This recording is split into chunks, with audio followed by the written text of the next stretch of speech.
Beware the game of snakes and foxes. You can play, but you will never truly win. Beware the questions you ask in their twisted halls. The answers may cost you more than you can imagine. Beware the wishes you whisper in their shadowed courts. You may gain more than you bargained for. Beware the Finn, for you are but a piece on their board, playing a game you cannot win. This video contains spoilers up to Season 3 of the TV show, or Book 4 of the book series. The Wheel of Time contains many fantastic creatures and beings from other realms. Creatures who bring chaos and challenge to the story. None more so than the Finn. But who are these creatures? What do they want? And what price will they enact on our beloved heroes? One of the most popular games in the Westlands is called Snakes and Foxes, where human pieces attempt to escape the clutches of snakes and foxes on a board shaped like a web. The game is started by saying, courage to strengthen, fire to blind, music to dazzle, iron to bind. But the catch, the game is unwinnable. However frustrating this game is to play, it remains immensely popular with children, and you will find boards all over the civilized world. But nothing in this world happens without being linked to the pattern. This game, like many in our own history, serves as a lesson, a guide, and a warning. For the Finn are an ancient race, and they play their game to win. Humans and the Finn have interacted with each other throughout history, and the game Snakes and Foxes helps to shine a light on these meetings. Firstly, the snakes are actually called Aelfinn, and are snake-like humanoid creatures who live in their alternate reality. The foxes are called Eelfinn, and likewise live in their own but separate world.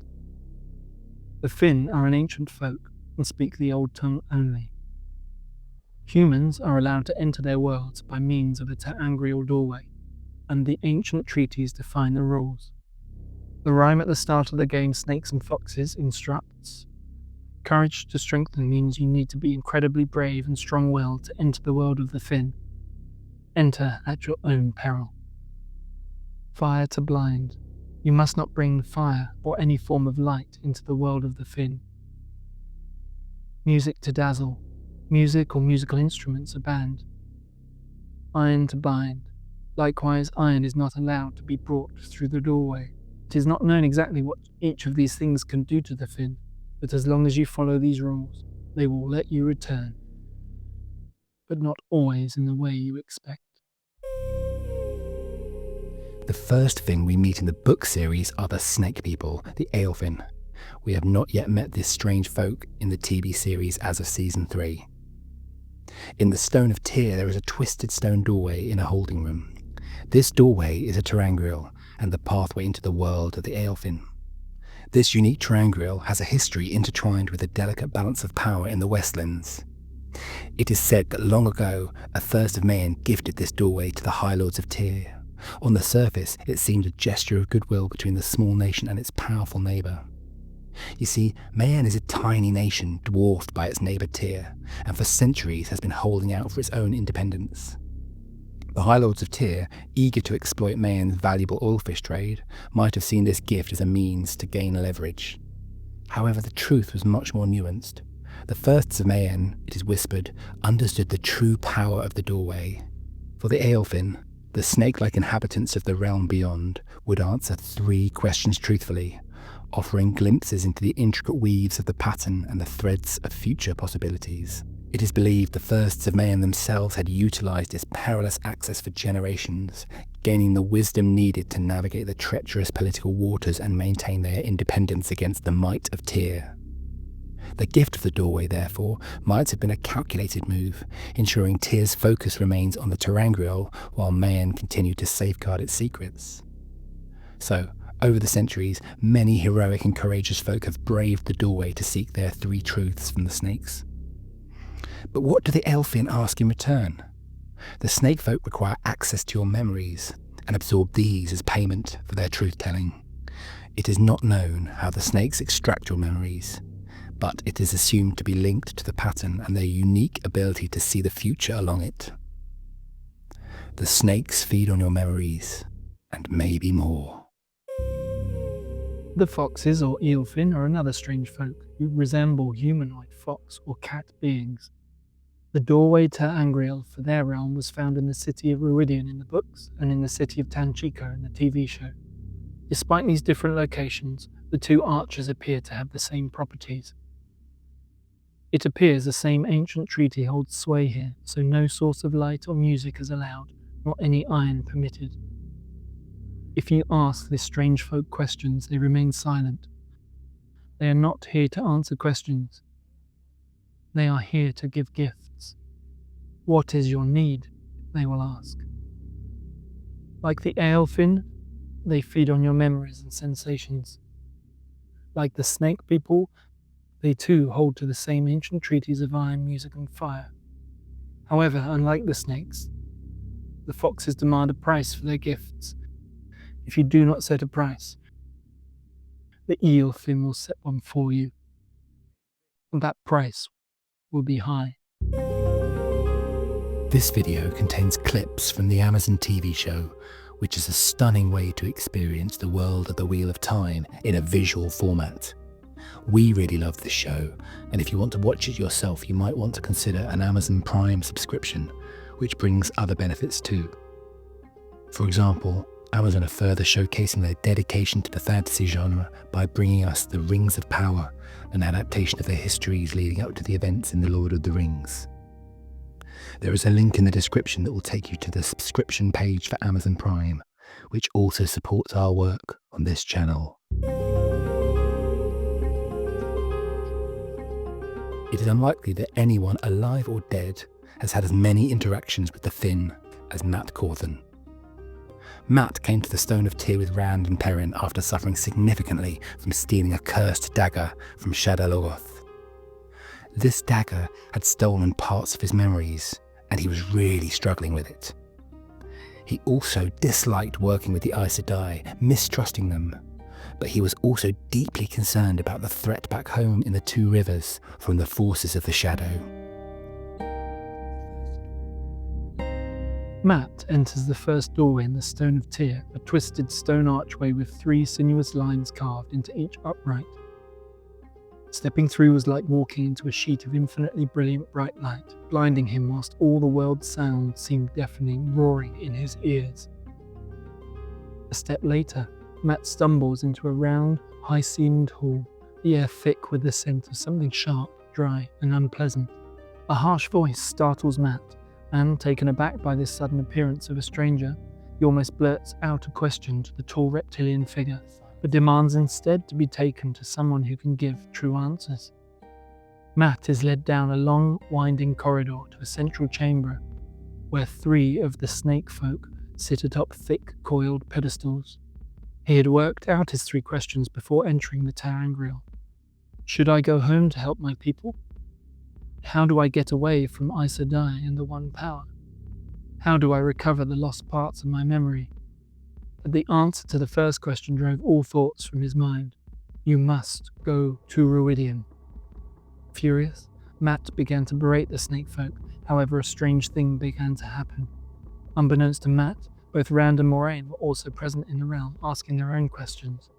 The presence of Rand and Mat, 2 of the most powerful Ta'veren to ever live, seemed to pull at the very structure of the world. The snake people started to get agitated, accompanied by the tolling of a bell. In relation to going to Ruidian, Mat spat out, "Why should I?" This second question brought the answer. If you do not go to Ruidian, you will die. Ever more infuriated, Mat's final question was, "Why will I die if I do not go to Ruidian?" To which the answer was, "You will have sidestepped the thread of fate, left your fate to drift on the winds of time, and you will be killed by those who do not want that fate fulfilled." Now the Aelfinn were getting really agitated, and they tried to force Mat from the chamber. He held his ground and demanded a further answer about the fate they had mentioned. The snake folk, standing as the room trembles around them, then gave the following answers. To marry the daughter of the 9 moons, to die and live again and live once more as part of what was, to give up half the light of the world to save the world. And then they threw him out of the doorway, back into the great hold of the Stone of Tyr. Despite trying several times to re-enter the doorway, the power was gone.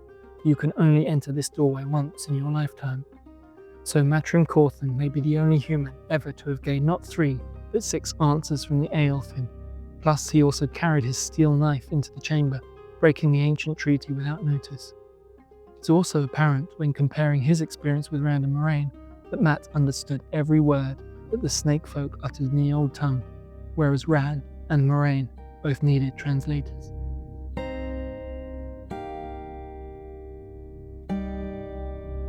Mat was furious with the Finn. However, he followed the path set by the answers and went with Rand to Rhuidean. Upon Rand entering the Trial of Rhuidean, Mat noticed an identical red stone doorframe amongst a collection of terangrial. Mat wanted to get more answers out of the snake people, so he walked through again. Light, he muttered. Terangrial. Portal stones. Rhuidean. What difference can one more time make? Well, it made quite a difference, Matrim Cauthon. This time, stepping through the redstone archway felt different. The air was heavy, thick with a cloying, musky scent, like a predator's lair, long undisturbed. The realm of the Eelfinn was a stark contrast to the spirals of the Aelfinn, a place of sharp angles and unsettling stillness. The light here seemed muted, casting long, distorted shadows that danced with the slightest movement. The Eelfinn themselves were unnerving, their fox-like features sharp and intelligent, their eyes gleaming with an unsettling amusement.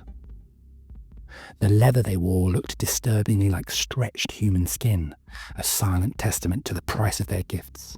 Mat entered this realm with a clear plan, to get more answers. He posed more questions, but the foxes said nothing. Angered, Mat blurted out 3 needs. If I had my way, I would want those holes in my memories filled. I want a way to be free of the Aes Sedai and the One Power. I want a way to be away from you and back to Rhuidean. And then the foxes smiled. Wise, said one, to ask leave-taking when you set no price, no terms.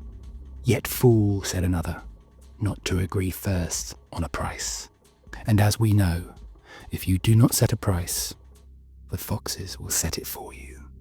Their price was to hang Mat by the neck by the stone archway back in Rhuidean. It seemed as though this price was fulfilling one of the answers from the snakes, that Mat would die and live again. But luckily Rand exited his trial at the perfect moment and was able to resuscitate Mat. Mat got his 3 wishes. His memories were full, but not with his own memories. Memories of heroes and generals of history. Perhaps people who had visited the snakes and foxes themselves and sacrificed their memories. He was given a fox head medallion, which made him immune to the effects of the One Power, much to the chagrin of Aes Sedai everywhere. And he was given a way out of the fox's lair. Thus Mat, perhaps the luckiest man to ever have lived, took a road through both the snakes and the fox's lairs, and was able to come out with answers, wishes fulfilled, and most importantly, his life. So, reflecting on Mat's improbable survival and the boons he gained, one can't help but see a parallel to the children's game. Snakes and Foxes, a game inherently unwinnable through skill alone, seems to mirror the unpredictable and often unfair dealings with the Finn. Perhaps Mat's survival, his unexpected gains amidst the peril, were not a testament to cunning or strategy, but a rare, almost impossible roll of the dice in a game rigged from the start. Is the only way to win against the Finn a stroke of blind luck, a momentary defiance of their ancient and unknowable rules? Whatever the answer, this isn't the last that Mat sees of the Finn in the story. There is one more game of snakes and foxes to play. But that is a story for another day. So beware the game of snakes and foxes. The answers they give may not be the answers you seek. The gifts they give have a heavy price. You need courage in your heart and luck on your side to have any hope of surviving their clutches. Beware the game of snakes and foxes. You can play, but you will never truly win.